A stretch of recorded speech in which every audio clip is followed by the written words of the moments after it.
Bien, pues en primer lugar quiero dar las gracias a los pastores por el privilegio que me da. Me siento muy honrado de poder estar con vosotros en esta mañana. Sois una iglesia y una familia muy querida, puesto que vuestros pastores lo son para nosotros. Así que, evidentemente, la tristeza está en que la parte más hermosa de mi ministerio no ha venido, que es mi mujer. Pero bueno, las hermanas podrán disfrutar de ella. Una maravillosa mujer italiana que conocí en Inglaterra hace ya 20 y tantos años. Y bueno, pues como bien dijo el hermano, soy hijo de un andaluz y una asturiana que se conocieron en Bilbao. Por eso, y por la gracia de Dios, nací en Bilbao. Ser del Atleti da puntos. Pero bueno, he pasado parte de mi vida tanto en Asturias, Navarra, lo que es el norte de España. Allá por el año 2003 me fui a estudiar a Inglaterra, donde conocí a la que soy mi esposa. Nos casamos en Italia en el 2005. Y bueno, hemos estado unos años sirviendo al Señor en diferentes partes del norte de España. Llevamos casi 12 años aquí en la provincia de Cádiz y de nuevo el Señor nos lleva hacia el norte. Y digo todo esto porque tiene que ver con el mensaje que voy a compartir en esta mañana. Una parte muy importante y fundamental del ministerio de mi esposa y mío como pastores es la reedificación, la restauración, la sanidad de las vidas y de la iglesia. De hecho, desde ya los tiempos del seminario donde nos conocimos, el Señor nos habló claramente acerca de esto que haríamos a lo largo de nuestra vida. Sería encontrarnos con personas, con iglesias, con familias de la fe, rotas, arruinadas, divididas, en conflictos, y seríamos usados por el Señor para traer sanidad, restauración, consolidación y después a otra parte. Y ahora mismo estamos precisamente en ese momento de transicionar. Si Dios lo permite, pues la próxima semana ya tendremos la reunión donde votaremos a los próximos pastores de la congregación de Rota y Dios mediante, a finales de junio estaremos mudándonos a Burlada, una localidad cerquita, pegada a Pamplona, el norte de España. De nuevo una iglesia, como nos pasó cuando llegamos a Rota, que se había quedado sin pastor, que estaba sufriendo. Pues esta iglesia de nuevo se ha quedado sin pastor allá en el norte y el Señor allá que nos envía para reedificar, para sanar y para que de nuevo Jesús sea el único protagonista dentro de su iglesia. Amén. Así que también os ruego por las oraciones. Cuando os acordéis de Eloide y de mí y de nuestros chicos, tenemos 2 hijos, Keila, que va a cumplir 18 años, y David, que cumplirá 15 también en breve. Son 2 valientes que han abrazado este proyecto como parte del proyecto de Dios para sus vidas también. Pero bueno, son adolescentes, son jóvenes, y los cambios en estas edades son complicados. Así que si tenéis a bien, orad por nosotros para que el Señor nos siga acompañando como ha hecho hasta ahora, porque lo que más nos interesa es hacer su voluntad. Amén.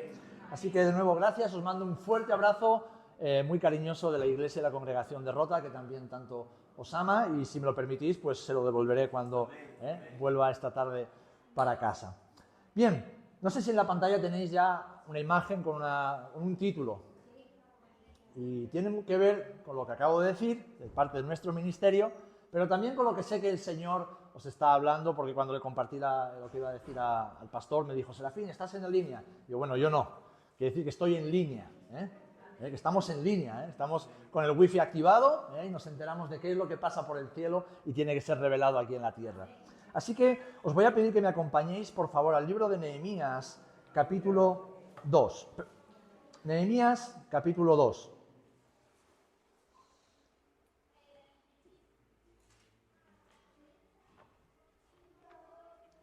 Seguro que ya muchos sabéis de qué vamos a hablar en esta mañana.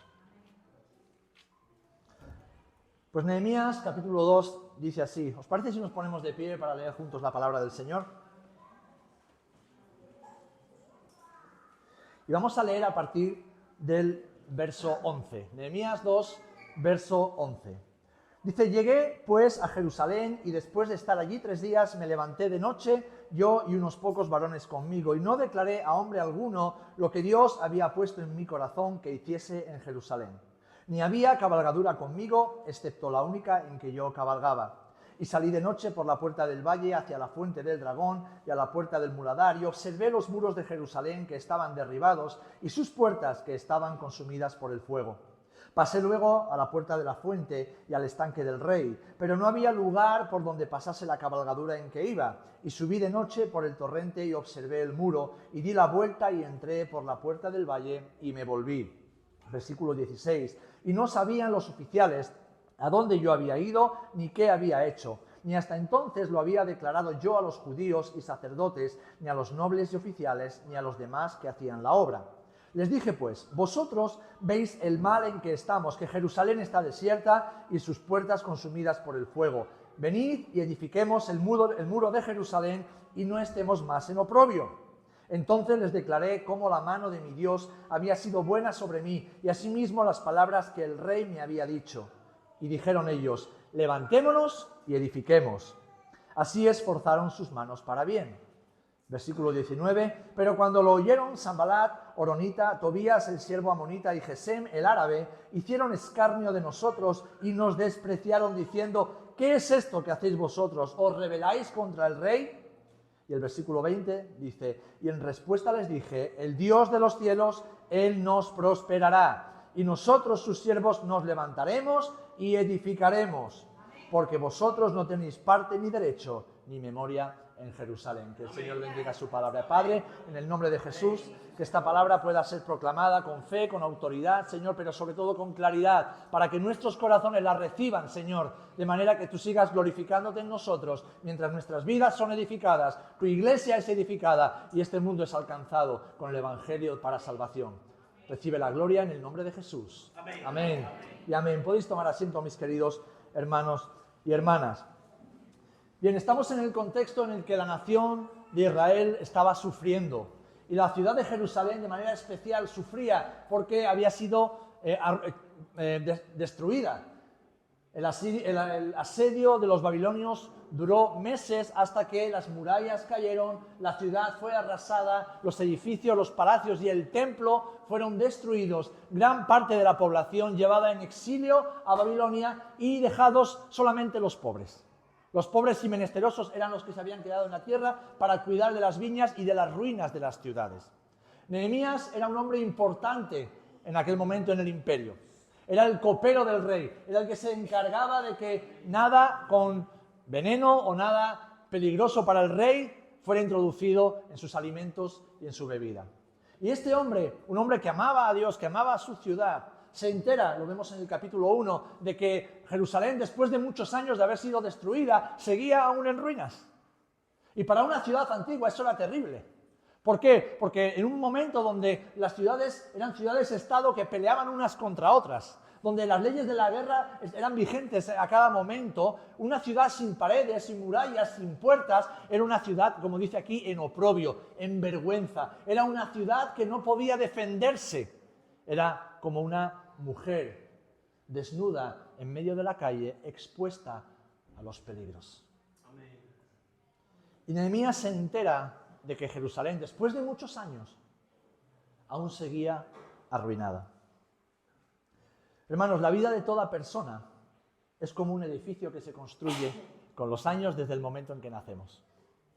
Tu vida no es el resultado de lo que piensas hoy, sino que lo que piensas hoy es el resultado de tu vida. La educación que recibimos, las experiencias que tenemos, lo que vamos aprendiendo son como piedras que van colocándose en nuestra vida, nos van edificando, nos van construyendo y van dando forma tanto a lo que hacemos, es decir, nuestro comportamiento, como a nuestra manera de pensar. Lo que pensamos no es producto del azar, es producto de un resultado que tiene influencias no solamente de nuestros papás, sino de nuestros abuelos, de las pasadas generaciones, del país, la cultura, el lugar donde hemos nacido y crecido. Además de esas experiencias, todos tomamos decisiones. Y sabéis, los seres humanos somos expertos en tomar malas decisiones. Por eso el Señor nos compara con ovejas. ¿Saben cuál es el trabajo preferido de una oveja? Yo es que he trabajado desde jovencito, siempre he estado en el campo con mi familia y he cuidado de ovejas, de vacas, de cerdos, de conejos, de gallinas, un poco de todo. Luego con el tiempo entendí por qué el Señor me tuvo entre animales. ¿Saben cuál es el trabajo preferido de una oveja? Perderse. Perderse. Y romperse una pata. Y luego ir por todo hasta que la encuentran, la curan y la sanan. Qué curioso que Jesús nos compara con las ovejas. No nos compara con una cabra ni con... Aunque cabras hay, cabras hay. No nos compara con conejito ni con un cerdito, no. Con ovejas. Dejamos esto para otro tema de exposición. Pero mis queridos hermanos, tomamos decisiones y esas decisiones en ocasiones no son acertadas, lo cual provoca derrumbes en nuestra vida interior. Esos derrumbes se convierten en ocasiones en escombros y vamos a hablar de eso. Escombros que necesitamos retirar para poder edificar sobre un cimiento sólido. Fijaros, en la historia de Nehemías encontramos algunos principios espirituales que quiero compartir con vosotros y que si los ponemos en práctica nos ayudarán a edificar vidas sólidas, iglesias fuertes. Yo siempre digo una cosa, como coordinador de la Junta de la Conferencia Nacional de Hombres, llevo trabajando con varones más de 25 años, casi 30 años. O sea que ir calculando, veis lo viejo que me voy haciendo. Una carga, un peso que el Señor puso en mi corazón, porque desde bien pequeñito y habiendo tenido una trayectoria donde durante los primeros 20 años de mi vida mi relación con mi papá no fue nada buena y eso me marcó por mucho tiempo, fui consciente de que si la cabeza no está fuerte, todo el edificio se derrumba. Y eso lo tenemos en las sociedades. ¿Se dan cuenta de por qué las iglesias están más llenas de mujeres que de hombres? Porque hay cabezas que no saben que son cabezas y se ponen cabezones. Se les olvida su llamado, su identidad principal como hombres escogidos de Dios. Entonces es necesario, mis amados, saber de dónde vienen esos escombros, porque esos escombros son como las grietas, de las cuales hablaremos después. Y el Señor nos llama a edificar sobre un cimiento sólido. Ese cimiento sólido se llama Jesús. Y ese cimiento sólido es la palabra de Dios, Jesús, el verbo hecho carne. Una palabra, una roca, un cimiento que jamás será conmovido. Una verdad que nos hace libres. Una verdad que nos permite edificar con solidez para caminar hacia el propósito de Dios. No solamente para nuestras vidas, para nuestras familias, también para la iglesia del Señor. Fijaros, un hombre fuerte permite que el matrimonio sea fuerte. Un matrimonio fuerte produce una familia fuerte. Muchas familias fuertes hacen que la iglesia sea una comunidad fuerte y muchas comunidades fuertes impactan a la sociedad con el nombre de Jesús. Esto no estaba en las notas, pero hermanos, lo siento, es lo que tenemos que recordar, si no haber invitado a otro, ¿verdad? Escombros. Vamos a ver si funciona el aparatito. ¿Se lee en la pantalla? Está encendido, otra cosa es que me haga caso.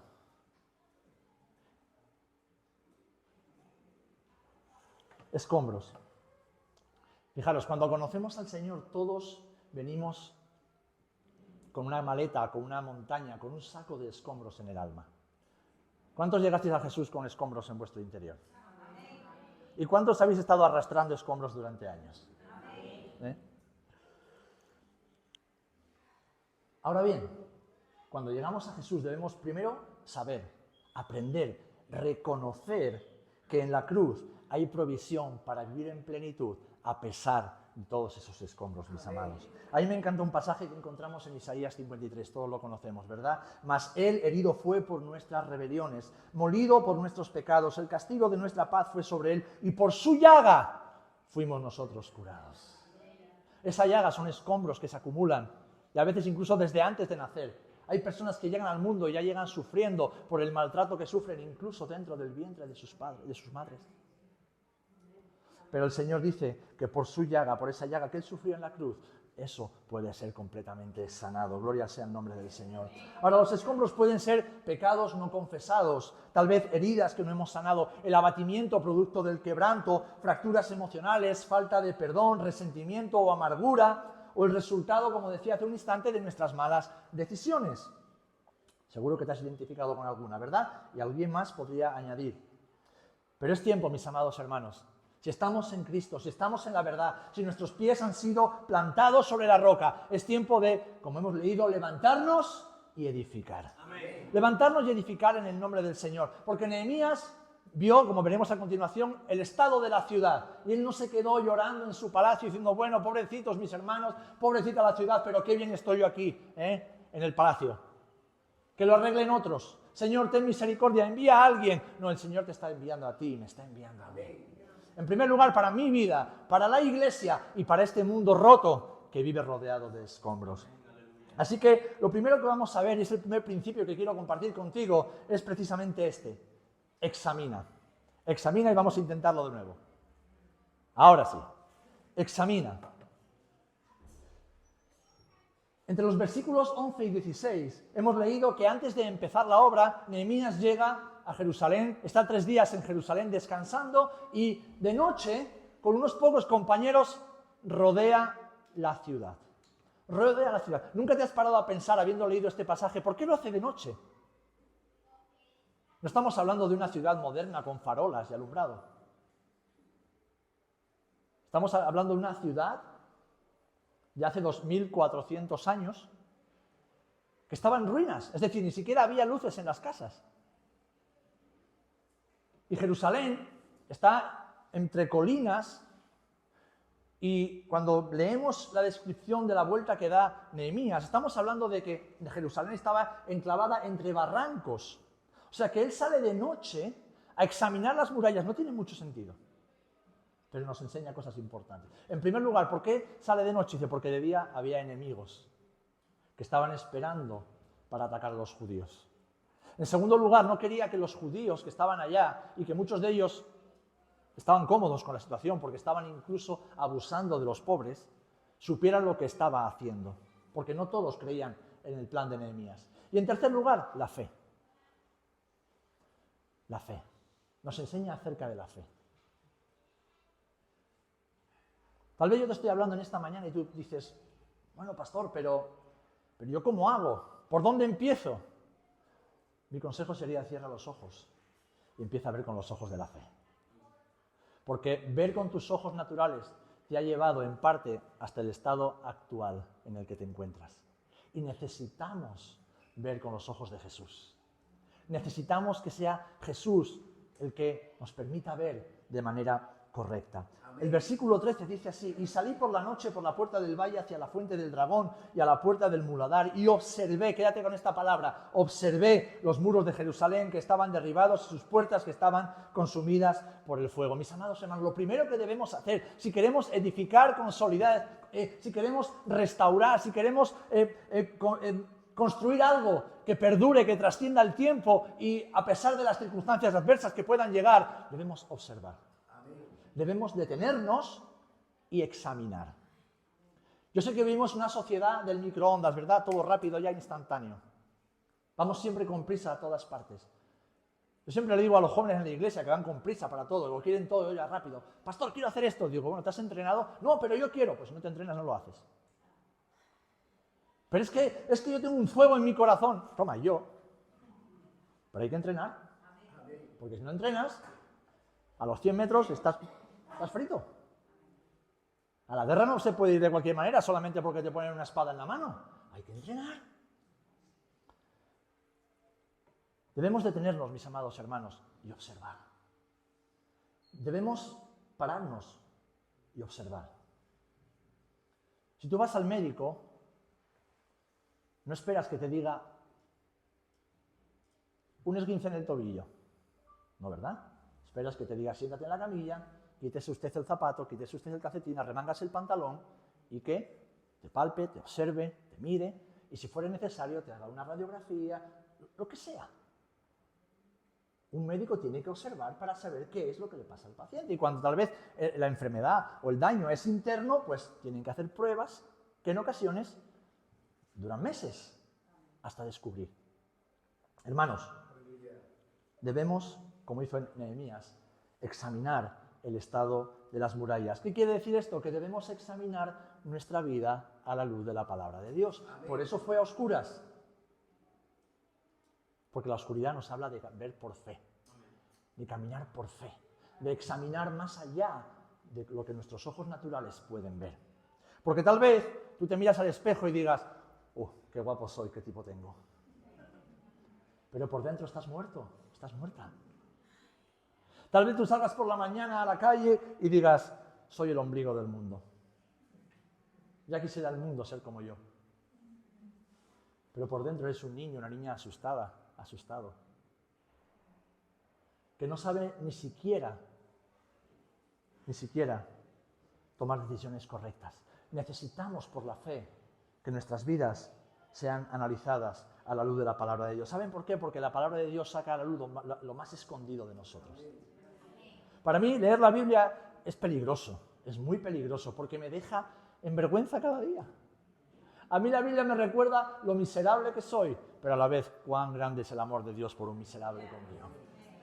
La Biblia es como un espejo en el que cada día digo, uy, Señor, qué mal me he peinado esta mañana. Y en mí, ya que es difícil peinarse, ¿eh? Pero es que no estamos hablando de lo externo, porque lo que Dios ve es el corazón. Y la palabra de Dios es esa luz, esa lámpara que alumbra en lo más profundo. Tiene una capacidad sobrenatural, porque viene de Dios, de ver donde nadie más puede ver. De observar y sacar a la luz lo que nadie más puede ver. Y si somos honestos, podremos decir, como decía el salmista, ¿verdad? En 2 de Samuel, capítulo 22, tú eres mi lámpara. Señor, tú eres mi lámpara. Mi Dios alumbrará mis tinieblas. Así que si hubiera un pecado no confesado o del que no somos conscientes, la palabra de Dios alumbra para traer orden a nuestras vidas, porque muchas veces los escombros son el resultado del pecado y debemos lidiar con ello. Dice el Salmo 119, 133, ordena mis pasos con tu palabra y ninguna iniquidad se enseñoree de mí. Si por el contrario estuviésemos abatidos, la palabra de Dios, como hemos leído, nos sana y nos da vida. Dice el versículo 25 de este mismo Salmo, abatida hasta el polvo está mi alma, vivifícame según tu palabra. ¿Cuántos habéis experimentado esto? La hermana lo decía hace un instante. Leer la palabra de Dios y que de repente algo cobra vida en nosotros. Algo pasa. Es el milagro de la palabra de Dios actuando en nuestro interior. Si hay quebranto en nuestra alma o hay heridas emocionales que nos impiden avanzar en nuestra vida cristiana, en nuestra vida familiar, en nuestra vida personal, en el ministerio que el Señor nos ha dado, su palabra es la que de nuevo nos sana y nos restaura. Dice el Salmo 147:3 que Él sana a los quebrantados de corazón y venda todas sus heridas. Si vivimos con resentimiento y sin perdonar a nuestros ofensores, su palabra nos recuerda, como dice Mateo 11, cuando estéis orando, perdonad si tenéis algo contra alguno, para que también vuestro Padre que está en los cielos os perdone a vosotros vuestras ofensas. Porque si vosotros no perdonáis, tampoco vuestro Padre que está en los cielos os perdonará vuestras ofensas. Y sabéis, este pasaje, a mí me ha estado reventando la cabeza durante años. Porque yo durante años tuve escombros por causa de la falta de perdón. Y la persona a la que más tuve que perdonar fue a mi padre. Y luego a hermanos en la iglesia.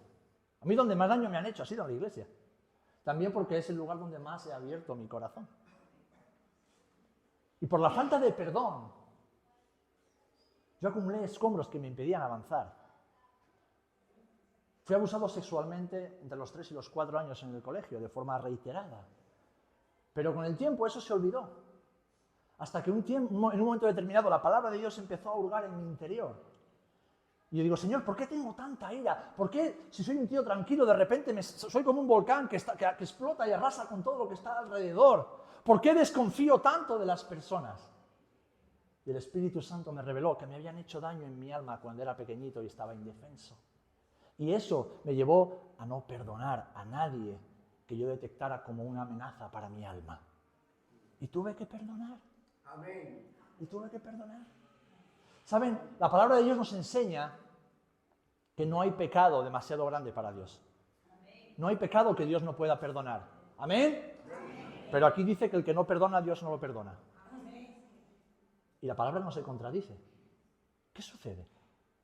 Si la gracia de Dios es tan poderosa que no hay pecado que se resista a ella, ¿cómo es que aquí la gracia no puede actuar? Porque Dios nunca vulnera nuestra libre voluntad. El Señor nunca te va a obligar a que hagas algo. Te va a ofrecer la oportunidad de que lo hagas para que recibas el perdón. Por eso es tan importante perdonar, porque si el Padre nos perdonó a nosotros en Cristo cuando no merecíamos nada, ¿quiénes somos nosotros para no perdonar a nuestros ofensores? Y yo recuerdo el día que llamé a mi papá y le digo, papá, bueno, Aita, porque a mi papá le llamo Aita en euskera, tengo que hablar contigo. Yo tenía 20 años, tengo que hablar contigo. Y como buen vasco me lo llevé al monte. O bajamos los dos o no baja ninguno. Y le abrí mi corazón. Digo, ahí está. Durante 20 años he sentido esto y esto. No he llegado a odiarte, pero casi. Pero quiero que sepas que te he perdonado, que te amo, que te bendigo y que eres el mejor padre que podía haber tenido. Mi padre se quedó flipado. Dice, ¿qué? Pues yo no sabía nada. Digo, claro, tú hiciste lo mejor que pudiste y lo mejor que sabías. Y mi vida empezó a cambiar. Amén. Y entonces el Señor me dice un día, ahora tienes que perdonar a los que abusaron sexualmente de ti. Y yo, Señor, pero si yo no sé ni quiénes son, si yo era un niño, ¿quién se acuerda de ellos? Ya, pero en tu alma tienes que soltarlo. Y recuerdo que me puse de rodillas y me puse a querer perdonar y no podía. Y entonces le dije, Espíritu Santo, quiero perdonar y no puedo, hay demasiados escombros. Y fue una brega durante varios, no sé si fueron minutos, horas o toda la noche, porque yo recuerdo que me levanté por la mañana exhausto. Pero cuando yo terminé esa oración, mis amados, no solamente había perdonado a esas personas, sino las que les estaba bendiciendo en el nombre de Jesús. Amén. Y así sucesivamente. El perdón, mis amados. Dice la palabra de Dios en el Salmo 119 también, que la exposición de tus palabras alumbra y hace entender a los simples. Y esto es fundamental, porque en ocasiones construimos una filosofía de vida, incluso como cristianos, que es contraria a la palabra del Señor. Entramos en una especie de liturgia evangélica, a la cual no encontramos ninguna explicación, pero bueno, vamos viviendo, vamos avanzando, pero no edificamos. Por eso necesitamos que la palabra de Dios nos diga lo importante y lo que no lo es. Hermanos, el primer principio espiritual que debemos hacer es examinar. Así que yo te invito y te desafío en el nombre del Señor. Examina tu vida en esta mañana, pero no lo hagas a la luz de tus argumentos ni tus razonamientos. Ponte delante de la palabra de Dios y deja que la palabra exponga tu vida. Y no le tengas miedo, no le tengas miedo. No le tengas miedo porque el mejor bálsamo que el Señor puede darte hoy es su palabra. Amén. El segundo principio que encontramos también aquí, lo vemos en el versículo 17, no sé si se va cambiando, ¿verdad? Es reconoce. Examina y después reconoce. Dice en el versículo 17, les dije pues, vosotros veis el mal en que estamos, que Jerusalén está desierta y sus puertas consumidas por el fuego. Venid y edifiquemos el muro de Jerusalén y no estemos más en oprobio.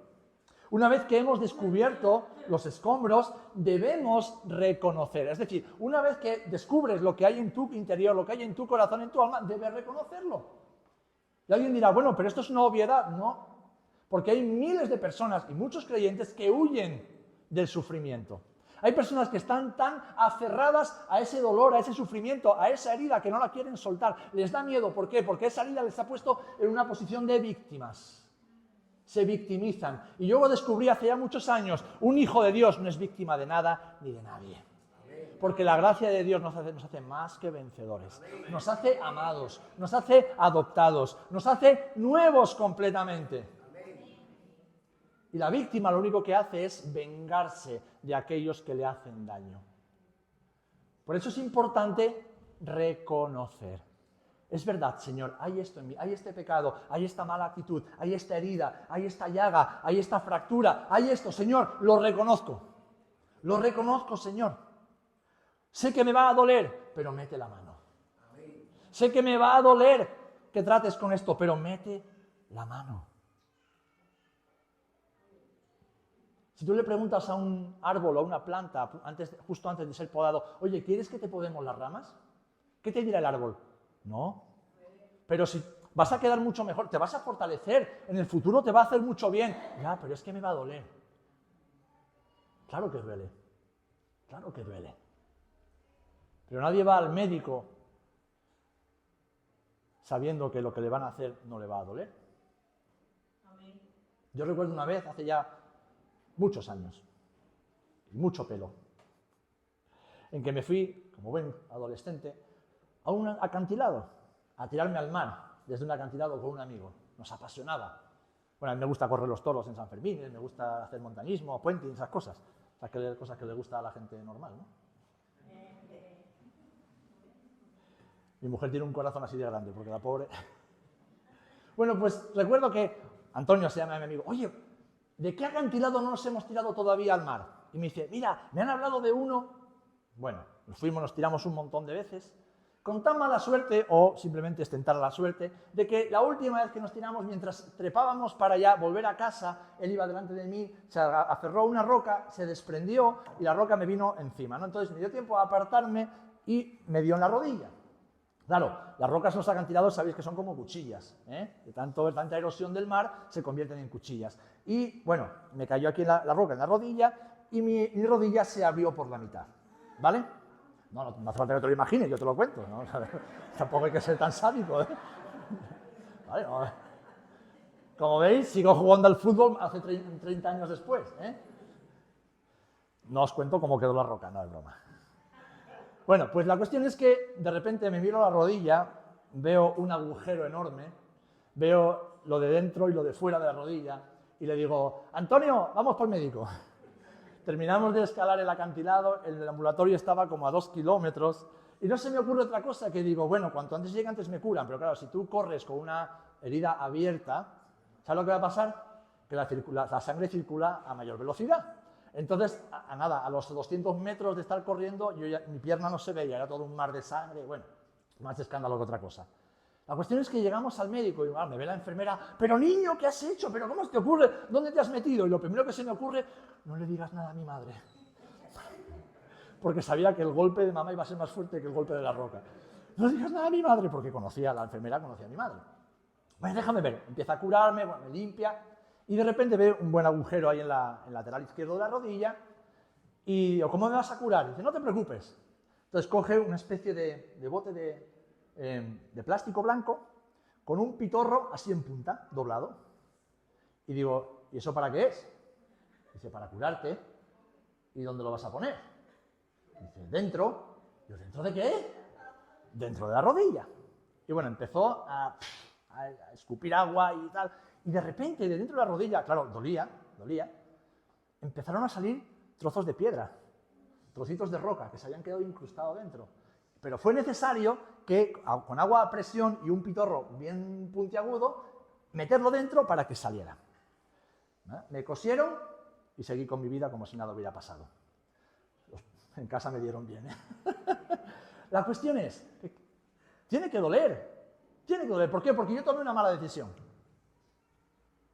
Y las malas decisiones hay que asumirlas y después, para curarlas, hay que sanarlas. En ocasiones, las heridas, como me pasó a mí, seguro te ha pasado a ti, las producen otros. Somos, bueno, el resultado de los errores de otros. Tiene que doler también. ¿Y saben por qué tiene que doler?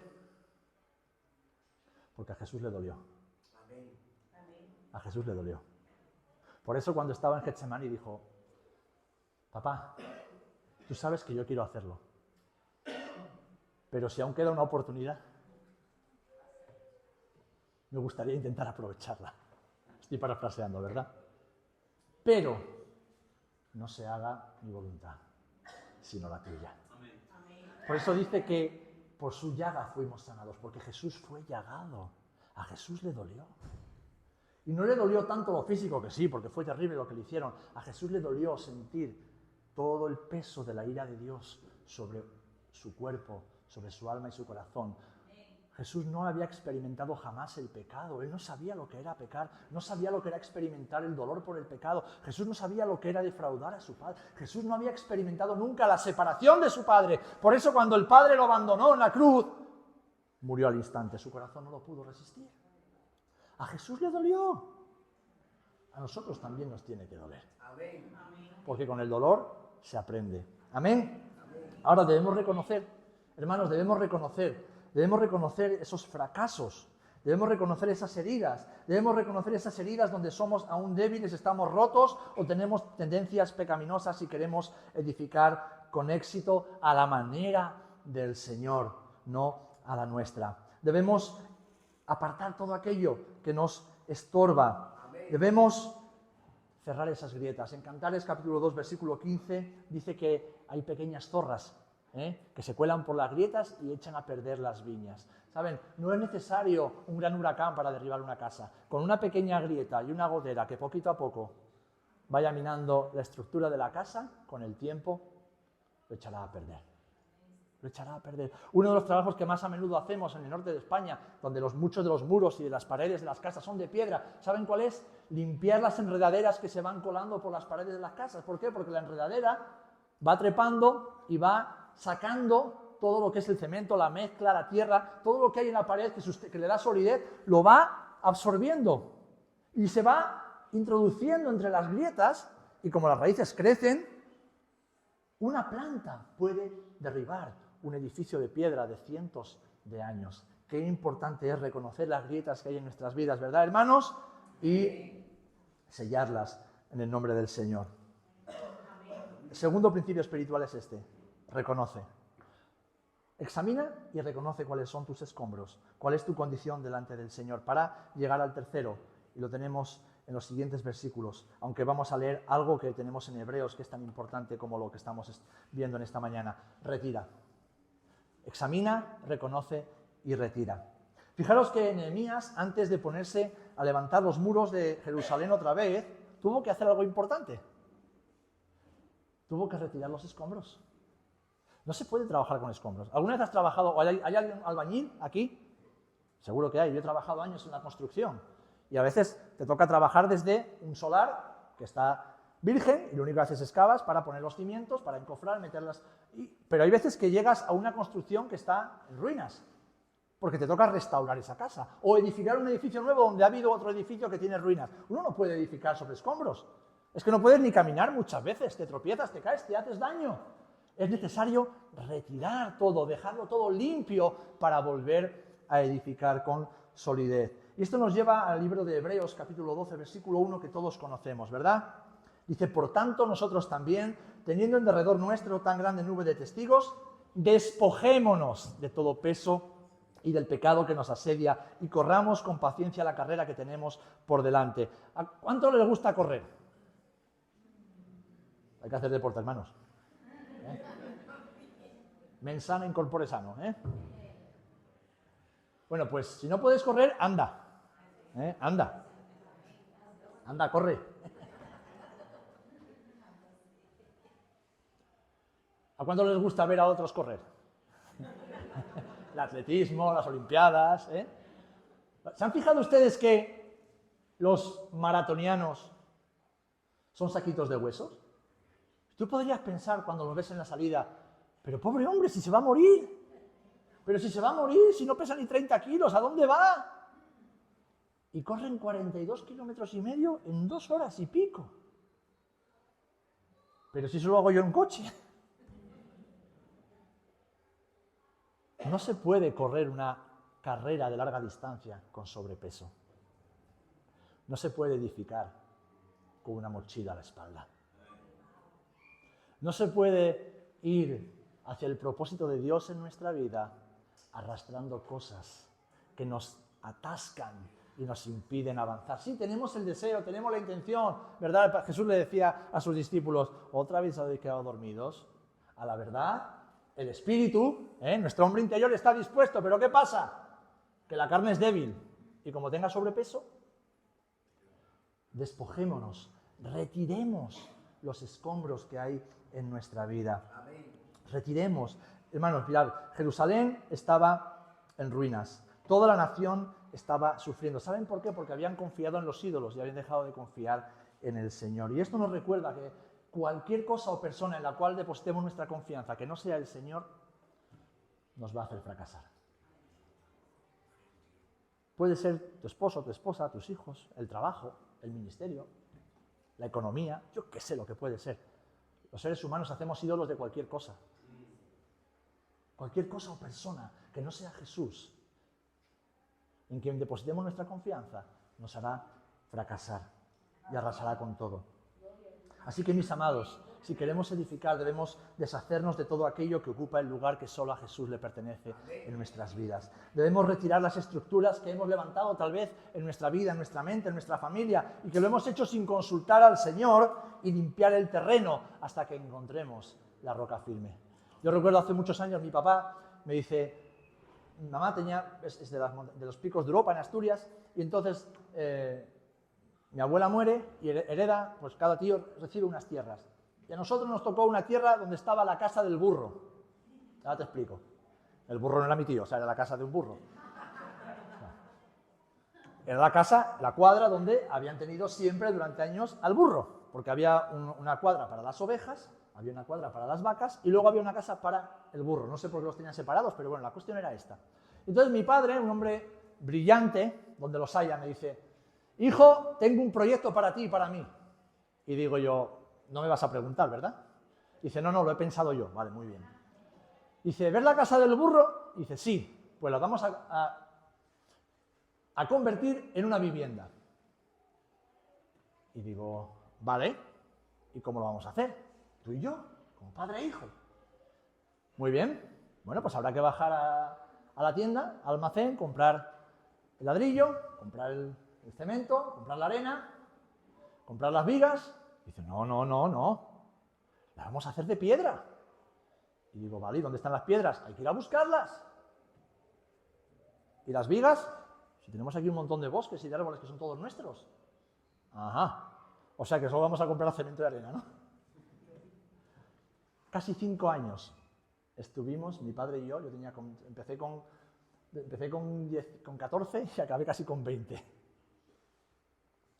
Y construimos una casa, toda de piedra y de madera. Y la piedra la fuimos a buscar, la labramos nosotros, la colocamos nosotros. Los troncos los buscamos nosotros, los cortamos nosotros, los tallamos, le dimos forma, los dejamos secar. Y Asturias no es como Cádiz, que es así. O sea, la recta más recta es así. Y si el tronco estaba arriba, pues muy bien. Pero si el tronco estaba abajo y el burro ya había muerto. Así que ¿a quién le tocó hacer de burro? No te fíes de los flacos, ¿eh? Bueno, la cuestión es que uno de los momentos más importantes que mi padre me enseñó fue este. Porque claro, ya teníamos mucha piedra acumulada, teníamos algunas vigas preparadas, y de repente veo que me da una azada, un azadón. Dice: ponte a excavar. Había puesto una cuerda, con la plomada. Dice: ponte a excavar en línea con esta cuerda. Te quiero que excaves todo en línea recta y tiene que tener una anchura de 1 metro. Y yo: vale, ¿y hasta dónde excavo? Hasta que encuentres la roca viva. ¿Y qué es la roca viva? Dice: donde ya no hay más tierra, donde ya no se puede excavar más. Yo creo que nunca tuve tantos callos en las manos como en esos años. Pero encontraba la roca viva. Entonces me decía: ahora vamos a colocar la piedra angular.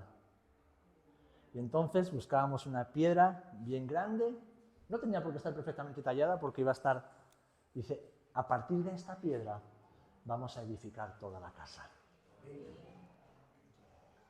Y ¿saben? Después de casi 5 años, construimos una casa de 4 habitaciones, 2 plantas, todo de piedra y madera. Pero aprendí mucho acerca de la roca viva. Aprendí mucho acerca de la piedra angular. Y aprendí mucho acerca de la paciencia y lo importante que es retirar los escombros antes de seguir edificando. Pues eso es exactamente lo que pasa en nuestras vidas. A veces somos la casa del burro y el Señor quiere hacer una obra nueva. Y el Señor quiere hacer una obra fantástica en nosotros. Pero antes de conocerle, éramos la casa del burro. Y no teníamos mucho porvenir, mucho futuro, ¿verdad? Entonces el Señor, como buen alfarero, como buen albañil, como buen edificador, viene a nuestras vidas. Y traza unos planes maravillosos y esos planes nos los presenta. Porque, ¿sabéis? Me encanta esta parte de la palabra en Corintios cuando dice que somos colaboradores de Dios. ¿Por qué? Porque Dios no obliga, Él no te obliga a que tú cambies. Él te ofrece la oportunidad y las herramientas para cambiar. Él no te obliga a que edifiques tu vida, pero te dice: hijo, hija, si lo hacemos juntos, vamos a disfrutar del proceso. Y aunque a veces duela, llegaremos al final y podremos decir: lo hemos conseguido. Versículo 18 encontramos el último principio. Edifica. Retira los escombros y edifica. Entonces les declaré cómo la mano de mi Dios había sido buena sobre mí, y asimismo las palabras que el rey me había dicho. Y dijeron: levantémonos y edifiquemos. Así esforzaron sus manos para bien. Hace muchos años yo entendí que la mano del Señor está sobre mí para bien. Así que todo lo que Dios me da es bueno y lo que Dios me quita también es bueno que me lo quite. Todo lo que el Señor me ofrece es bueno y todo lo que el Señor me niega también es bueno para mí. Porque eso es parte de la edificación, es parte del trato de un padre bueno con un hijo que quiere hacer su voluntad. Ahora, lo que a mí me corresponde y te corresponde a ti también es levantarte y edificar. No es decir, ay Señor, pobrecito de mí, cuánto daño me han hecho, ay, que es que nadie me entiende, es que soy un desgraciado, es que siempre me ha ido todo mal, es que no hago más que meter la pata. Mira, todo eso el Señor lo escucha y está bien, pero no vale para nada. Quéjate, ¿vale? Dale un rato la brasa a los pastores, que para eso están los pastores, estamos los pastores, ¿verdad? Pero cuando el pastor te diga, muy bien, hermano, hermana, hemos detectado dónde está el problema, levántate y vamos a edificar. No te quedes ahí, porque estando ahí no vamos a hacer absolutamente nada. Levántate y vamos a edificar. ¿Por qué? Porque la mano del Señor está para bien sobre tu vida. Porque aquí no hay nadie que es víctima de nada ni de nadie. Aquí en este lugar, si todos conocemos a Jesús, no hay ningún pobrecito, no hay ningún pobre muerto de hambre, ningún huérfano, ningún abandonado, ni un desarrapado. Aquí somos todos hijos e hijas del gran Rey. Y el gran Rey ha puesto sus ojos y su mano sobre nosotros. Y nos ofrece la oportunidad, la posibilidad de edificar nuestras vidas, nuestros hogares, nuestras casas, nuestras congregaciones y esta tierra que tanto lo necesita en el poder del Espíritu Santo.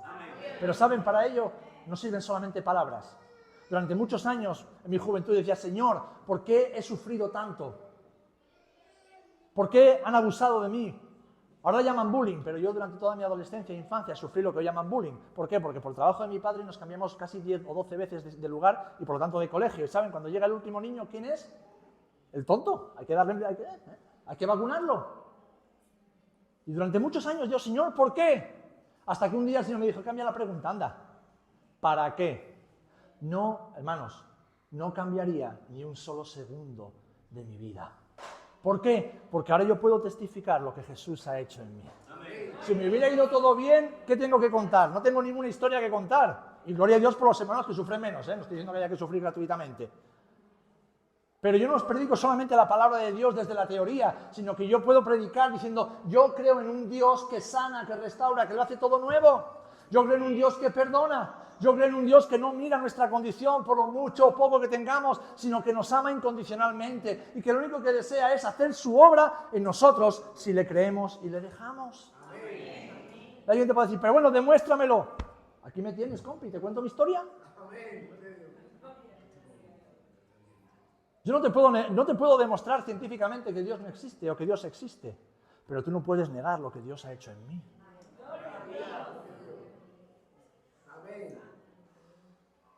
Y ese es el poder del Evangelio. Vidas transformadas para transformar. Vidas que han sido restauradas para restaurar.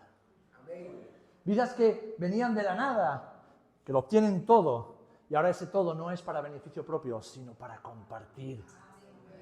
Para que la historia de Jesús siga haciéndose realidad en la vida de otros. Mis amados, si has caído en el polvo, levántate y ponte manos a la obra en tu vida. ¿Por qué? Porque tu vida tiene propósito en Dios. ¿Cuántos lo creemos?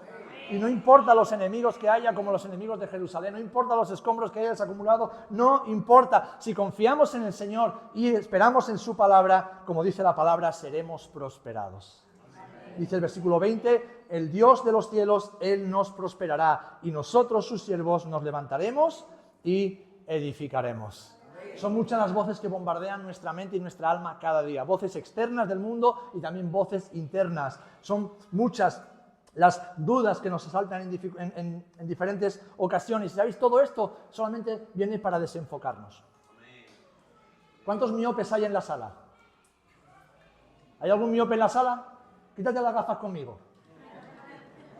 Vas a comprobar lo guapo que es todo el mundo cuando no llevas gafas. ¡Qué guapos sois, por Dios!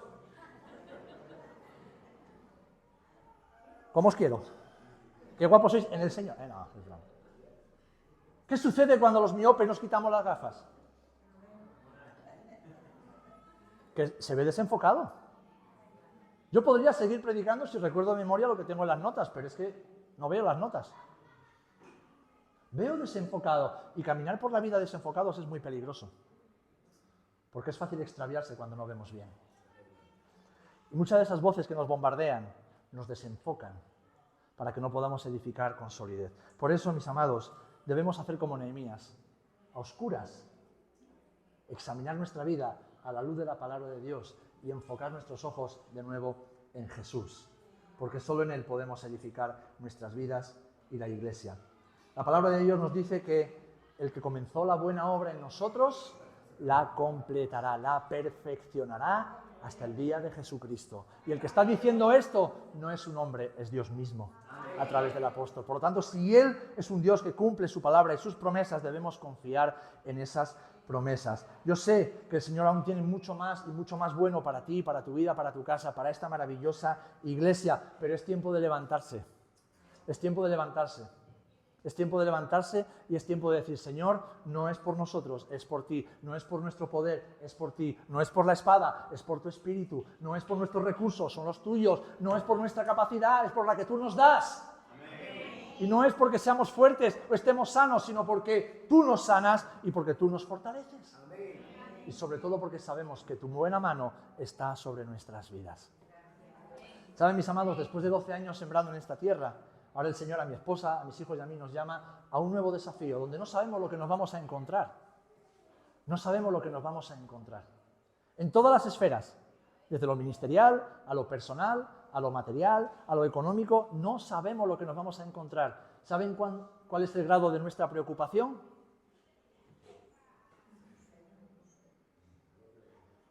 ¿Saben por qué?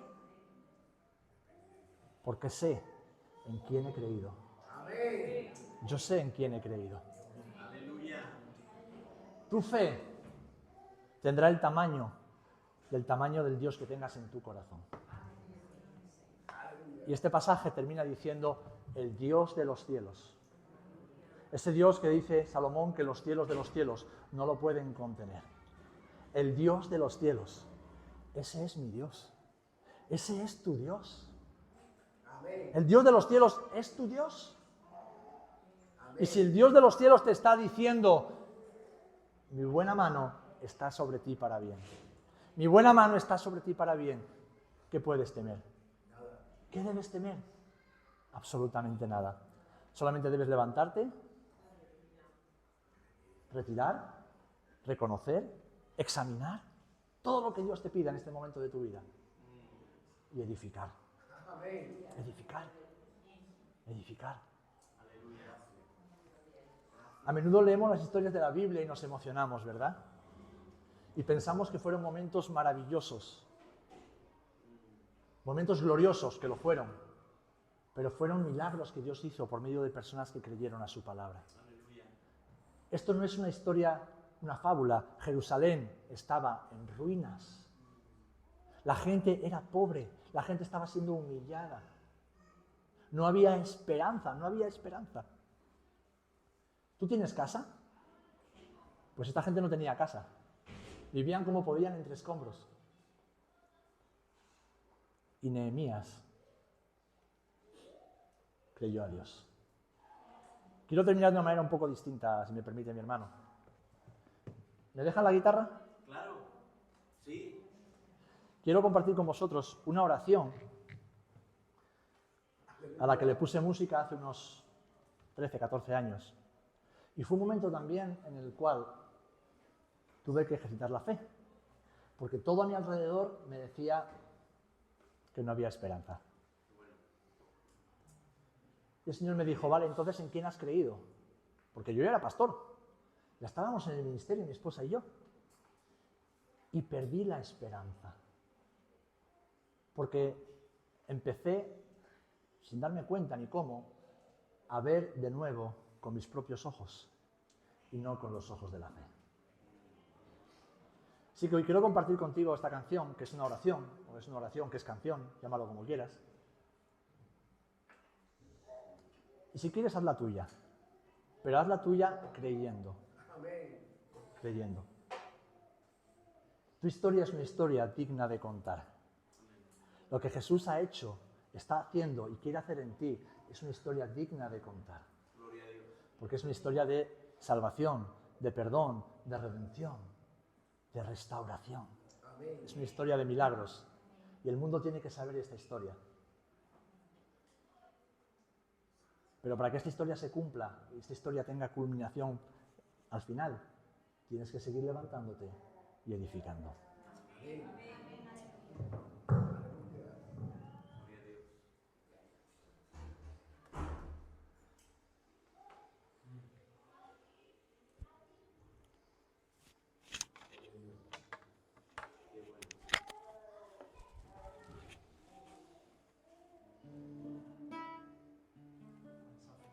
Pasa nada. ¿Tienes afinado por aquí? Pasa nada. Si no, con el móvil. Cosas del directo, está desafinada. Eso quiere decir que la toca con ganas, ¿eh? Claro.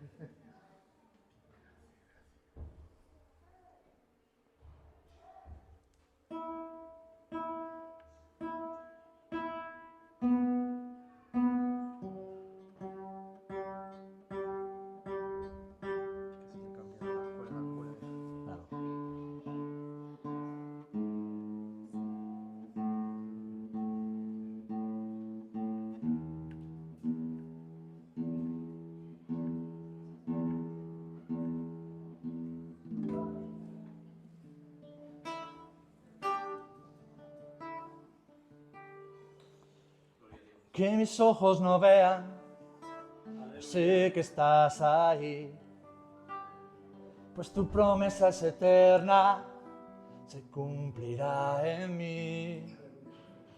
Aunque mis ojos no vean, yo sé que estás ahí, pues tu promesa es eterna, se cumplirá en mí. Sé que a mi lado estás, Jesús, y con tu amor alumbras mi existir. En la tristeza y soledad, tú eres mi refugio, mi fortaleza, eres todo para mí. Mi fortaleza, eres todo para mí. Que mis ojos no vean, yo sé que estás ahí, pues tu promesa es eterna, se cumplirá en mí. Que mis ojos no vean, yo sé que estás ahí, pues tu promesa es eterna, se cumplirá en mí. Sé que a mi lado estás, Jesús, y con tu amor alumbras mi existir.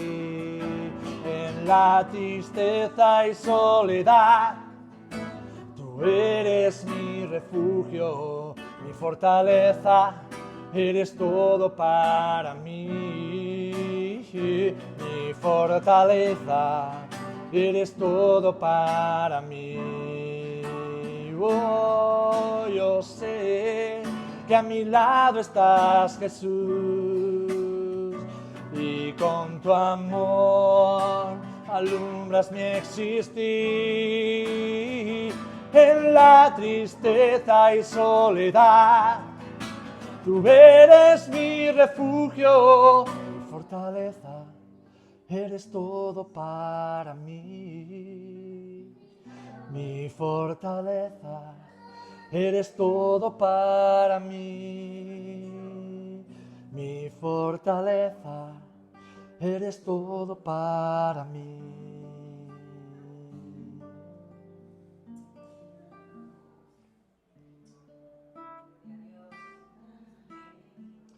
Señor, te pedimos en el nombre de Jesús. Te pedimos, Señor. Te rogamos, te clamamos a ti, oh Dios. Tú que eres el Dios de nuestra vida. Eres el Dios de nuestra esperanza. Eres nuestro Padre. Te clamamos, Señor, estando totalmente expuestos a la luz de tu palabra, de tu verdad, que tú nos permitas levantarnos y edificar. Señor, muchos de nosotros tal vez hemos sido zarandeados, tal vez hemos padecido desde nuestra más tierna infancia o sencillamente estamos pagando las consecuencias de malas decisiones que hemos tomado. Sea como fuere, Señor, acudimos a ti. Acudimos a ti, que eres nuestra única esperanza. Señor, te damos gracias, porque eres un Dios de milagros, eres un Dios que hace todas las cosas nuevas, Señor. Eres el Dios de nuestra vida. Y sabemos en quién hemos creído, Señor. Tú no defraudas, tú no juzgas, tú no rechazas, Señor, tú no echas nada en cara, Padre. Tú simplemente nos recibes entre tus brazos y nos das una nueva oportunidad de levantarnos y edificar, Señor.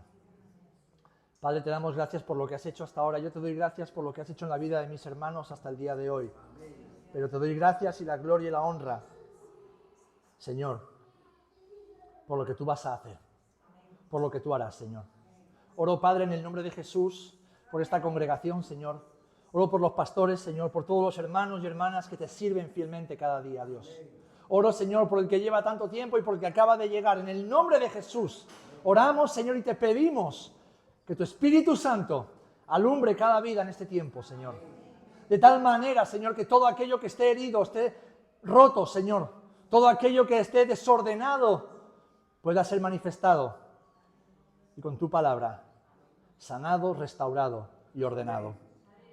Padre, en el nombre de Jesús, tú nos has llamado a ser agentes de restauración para que el ministerio de la reconciliación siga siendo efectivo en esta generación, Padre. Yo te ruego, Señor, que tú hagas una nueva obra en esta congregación, Señor.